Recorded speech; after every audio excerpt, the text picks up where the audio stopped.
nói xót xa của kiếp đọa anh.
đôi mắt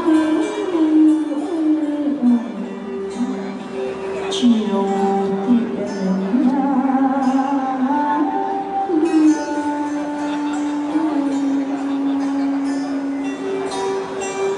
của người em nhỏ ở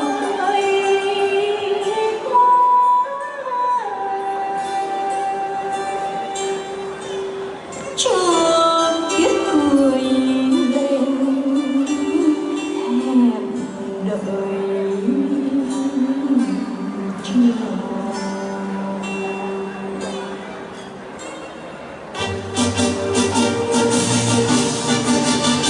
Có những chiều mưa phơn phất tay đem cả hồn thu tới lòng người, bao nhiêu chàng trai đầy xiết bánh thầm hẹn ngày về quê Bắc ơi. Nhìn nghe từ đồng hoang phố phường còn mênh mang một niềm thương như trồng dưa. Đêm nay có anh miền kiên định ôm súng mơ ngày về Quang Vinh.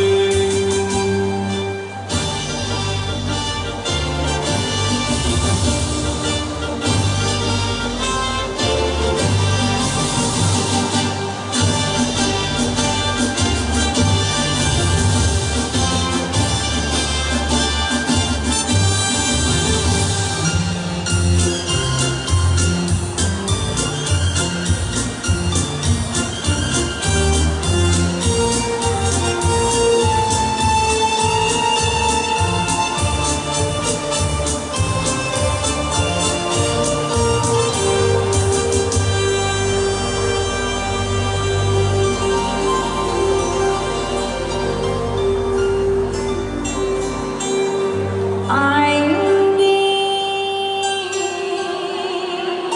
chắc hẳn anh còn nhớ đôi mắt chiều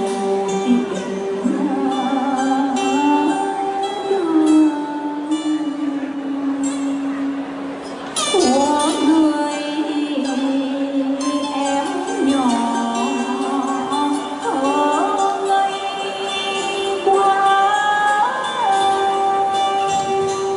chưa biết cười lên hẹn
rồi là phần trình diễn của ban thẩm ca Lê Văn Duyệt ạ.